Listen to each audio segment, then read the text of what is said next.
무턱대고 돈을 쓰지 않는 건 잘못이다. 안목이라는 게 있다. 물건을 보는 안목은 자꾸 보고, 접하고, 써보면서 키우는 거다. 남들에게 자랑하기 위한 허영이 아니라 진짜 가치를 보는 눈, 그걸 키우기 위해서다. 진짜 부자가 되기 위한 안목. 가늠할 수 없을 정도의 부를 축적한 슈퍼리치뿐만 아니라 평범한 일반인들에게 부자 소리를 듣는 그런 사람들에게는 어떤 기질이 있고 어떤 성격을 가지고 있을까요? 이에 대해 자주 궁금증이 들 때가 있습니다. 여러분도 그러하시리라 생각합니다. 그래서 먼저 크게 성공한 부자들을 조사한 성공 멘토들이 내린 결론이 무언지 알아봅니다. 이어서 개인적으로 그동안 부자들의 성공 스토리 등에 대한 서적이나 영상들을 읽고 보면서 나름대로 이런 게 그런 요소들이 아닌가라고 느낀 부분에 대해 이야기해 보고자 합니다. 1. 논리적 요소. 전문가들이 부자들의 공통적 요소라 정의한 모범 답안. 그들은 누구나 인정할 정도의 큰 부를 쌓으려면 일반적으로 다음 세 가지 주요 요소의 조합이 필요하다고 말합니다. 첫째는 기업가적 비전 및 혁신입니다. 중요한 시장이 요구하는 걸 충족시키거나 산업을 재정해야 할 수준의 기존 개념 파괴적인 제품 또는 서비스를 창안하고 창조해낼 수 있는 혁신적 마인드와 비전을 가지고 있습니다. 이 요소에는 아직 활용되지 않은 기회를 식별하고 혁신적인 솔루션을 개발하고 비즈니스 전략을 효과적으로 실행하는 것이 포함됩니다. 둘째는 전략적 투자 능력 및 재정적 통찰력입니다. 부자는 물론 성공적인 투자자는 종종 주식, 부동산, 기업을 포함한 다양한 자산 클래스를 대상으로 적절한 타이밍에 투자를 함으로써 상당한 부를 창출합니다. 또한 다각화, 시장 타이밍 예측, 고수익 기회 활용 등 전략적 재무 결정을 내림으로써 부의 확대를 가져옵니다. 이와 같은 역할이 부자로 만들어줍니다. 셋째는 시장 독점적 지위 또는 지배력입니다. 독점적 지위를 달성하거나 해당 시장을 지배하는 기업으로 만들거나 인수하면서 비교할 수 없는 부의 축적을 이룹니다. 여기에는 강력한 진입 장벽 구축, 네트워크 효과 창출, 경쟁사 대비 경쟁 우위 유지 등이 포함됩니다. 2. 현실적 요소. 첫째는 부자들의 마음 자세입니다. 아마도 이게 제일 중요한 게 아닐까 해서 첫 번째로 제시합니다. 안전만을 추구하고 안락을 원하는 사람들은 남들을 지휘할 만한 위상에 이르기는 그야말로 하늘의 별 따기입니다. 결과적으로 백만장자와의 거리만을 자꾸 넓힐 뿐입니다. 따라서 부자들은 마르지 않은 샘 같은 돈으로 즐거움과 쾌락을 쫓는 삶보다 매시간 치열하게 쟁취하는 삶에 더 목말라 합니다. 그래서 차례차례 적을 제거하면서 자신만의 성을 쌓아가기 위해서는 부단한 노력이 필요함을 잘 알고 있습니다. 그들은 무턱대고 돈을 쓰지 않는 건 잘못임을 압니다. 안목이라는 게 있습니다. 물건을 보는 안목은 자꾸 보고, 접하고, 써보면서 키우는 겁니다. 남들에게 자랑하기 위한 허영이 아니라 진짜 가치를 보는 눈, 그걸 키우기 위해서죠. 부자로 성공한 사람들은 설명하는 사람이 아니라 듣는 사람이어야 함을 압니다. 즉 듣고 선택하고 결정하는 사람이란 것을요. 위기 속에서 기회를 잡는 사람은 100만 명 중에 하나일까 말까입니다. 그렇다고 부자들은 기죽지 않습니다. 그렇습니다.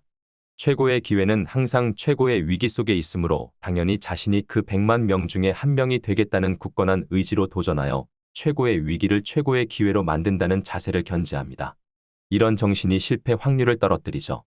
역으로 실패는 좋은 경험을 쌓고 훌륭한 교훈을 얻는 기회일 수도 있음 역시 잘 이해하고 있습니다. 둘째는 기업가적 자질입니다. 이는 상기한 논리적 요소 중 기업가적 비전 및 혁신과 유사한 내용이라고 할 수 있습니다. 테크노의 기질보다는 경영자적 기질이 성공에 더 큰 기여를 한다고 볼 수 있습니다. 보다 크게, 보다 영리하게, 보다 큰 실리를 위해 작다고 느껴지는 걸 희생시킬 줄 아는 뻔뻔함이 필요한 겁니다. 애플을 공동 창업한 스티브 워즈니악과 스티브 잡스를 예로 들어보죠. 워즈니악은 테크노의 기질이 강한 반면 잡스는 정점에서 넓은 곳을 두루 내려다보며 사업 방향과 중점 추진 분야를 설계해 나가는 경영자적 자질이 컸음을 보여줍니다. 또 한 가지, 이건 부자로 성공한 단계에서 할 일인데 재벌가의 권력 승계에서 승리하려면 피도 눈물도 없어야 합니다. 마치 왕권을 손에 쥐기 위한 피투성이 싸움이 수시로 일어나는 것처럼 그룹을 차지하려는 형제들 간의 피 터지는 싸움을 한 구찌 가문의 사례에서 알 수 있죠. 다른 예로서 전통적인 장남 승계 구도에서도 부친의 의중을 잘 읽고 처신을 잘 한다면 이를 깨트릴 수도 있다는 겁니다. 삼성가가 대표적이죠. 셋째는 부자들의 용병술입니다. 부자들은 차등을 둡니다.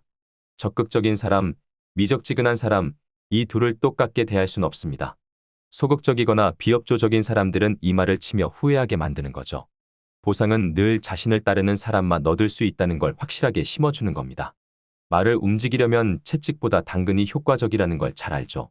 또한 과실은 자신이 짊어지고 공은 협조자에게 돌리는 게 참다운 부자의 미덕이며 진면목이란 것도 잘 알고 실행합니다. 넷째는 부자들의 전술입니다. 진정한 부자가 되려면 자질구레한 걱정 따위는 안중에 없어야 함을 압니다. 예를 들어 자신이 어느 대기업의 오너라고 한다면 생산 성향상 매출 극대화, 소비자 만족 같은 문제들은 경영자에게 맡겨야 하죠. 오너와 경영자는 다릅니다. 경영자는 회사를 살찌우지만 오너는 전쟁을 지휘해야 합니다. 미워하는 적을 꿀리고 영토를 지키고 넓히는 게 오너가 해야 할 일입니다. 예로서 석유왕으로 불렸던 락커펠러와 마이크로소프트의 빌 게이츠는 탐욕스러울 정도로 경쟁자들을 무자비하리만큼 퇴출시켜 나가면서 자신의 영역을 지키는 한편 넓혀갔었던 점을 기억하십시오. 어떤 때는 싸워서 쟁취하는 게 아니라 아예 싸움 자체를 없애버리는 거죠. 성공한 부자들은 궁지에 몰렸을 때만 돌파구를 찾을까요? 아닙니다. 될 수 있는 한 궁지에 몰릴 여지를 처음부터 만들지 않는 경우가 많습니다. 마음이 조급하면 적절한 타이밍을 놓치게 된다는 것을 압니다. 상대의 주먹이 셀지 약할지는 맞아봐야 할 때까지 모른다고 무턱대고 맞아볼까요? 아니죠. 그래서 더 꼼꼼해야 하고 무자비해야 하며 뻔뻔한 거짓말을 아무렇게나 알 수 있어야 위기를 이겨나갈 수 있습니다. 그래서 백만장자가 될 수 있는 거죠. 다섯째는 패배에서 배웁니다. 대실패로 끝난 일에 미련을 버리지 못하는 멍청한 짓은 하지 않습니다. 패인을 분석하고 다음을 준비하는 현명함을 발휘하는 거죠. 즉 물러날 때를 안다는 겁니다. 더 중요한 건 싸움에 졌을 땐 거기에서 무언가라도 건진다는 것입니다. 적어도 자신의 실책이 뭔가를 제대로 알아내는 거죠. 여섯째는 운의 작용입니다. 구글의 창업자인 레리 페이지와 세르게이 브린은 지난 1999년도에 익사이트의 최고 경영자 조지 베렉에 자신들이 만든 검색 엔진을 약 100만 달러 우리 돈 10억 8천만 원에 사라고 제안했습니다. 벨이 별 관심을 보이지 않자 이들은 가격을 75만 달러 우리 돈 8억 1천만 원까지 낮췄으나 거래는 성사되지 않았습니다. 때문에 두 사람은 구글을 계속 운영하게 되었고 이후 유튜브를 인수하면서 일취월장하여 오늘날의 위치에 이릅니다. 이게 운이 아니면 뭘까요? 다만 두 사람의 노력이 그 운을 꽃 피워나가 그렇게 폭발하게 만들었음은 잊지 말아야 할 것입니다. 다른 사례. 정주영 회장이 야간에 혼자 차를 몰고 공사 현장을 순찰하다가 물에 빠지는 절체절명의 사고를 당했었다고 합니다. 마침 주변을 순찰 중이던 경비원이 발견함으로써 구사일생으로 목숨을 구했다는 이야기입니다. 이도 운의 작용 아닐까요? 그래서 운칠기삼이란 말이 있는 겁니다. 성공은 70%의 운과 30%의 기증 노력이다. 라는 말이죠. 심지어 운국이 1, 90%는 운의 덕분이다. 라고 하는 사람도 있을 정도니까요. 에디슨이 들으면 기겁할 말 아닐까요? 다만 운에만 의지하려 하지 말고 운을 지나치게 맹신하지 않고 자신에 맞는 그릇을 파악하고 그 그릇이 키워지도록 운을 만들어 나가는 노력이 언제나 바탕에 깔려 있어야 함을 잊지 말아야 합니다. 한보의 정태수가 자신의 운만 믿고 어쩌면 이건 점술가의 말에 의지한 것이기는 하지만 짜임새 없이 대마불사를 외치며 나대다가 결국 자신의 운을 스스로 소진했었음을 염두에 두십시오. 세상에는 많은 사람들이 매일같이 새로운 일을 벌이는 곳입니다. 그러므로 이를 직시하면서 당면한 수많은 문제를 다룰 때 우선순위를 정하는 일은 아주 중요한 일임을 잊지 마십시오. 이때 호기심은 우선 대상이 아니라는 사실도요. 호기심은 항상 뒤로 밀어두어야 합니다. 상황은 수시로 변합니다. 그러므로 때와 장소나 상황에 맞춰 변화해야 합니다.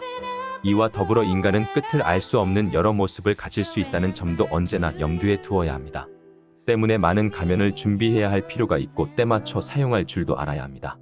단지 가능성이 멀어졌다고 시도조차 하지 않은 채 다른 길부터 찾는 나약함을 버립시다. 성각자들이나 먼저 성공한 사람들이 부딪혔던 상황은 천차만별이었고 때론 어떤 가면을 쓰고 있었는지 잘 모를지라도 어쨌든 그들이 지니고 있는 성공 자질과 요소를 익혀나가는 게 절대 손해볼 일은 아닌 거 아닌가요? 그렇게 이해하고 뭐든 시도부터 해보는 건 어떨까요? 그게 직장에서의 새로운 임무이건 새로운 사업에 과감히 도전하는 일이건 말입니다. 여러분의 행운을 빕니다. 영상을 시청해주신 여러분께 감사드리며 이 영상이 도움이 되셨다면 구독과 좋아요를 눌러주시면 제 채널의 성장에 큰 힘이 되겠습니다.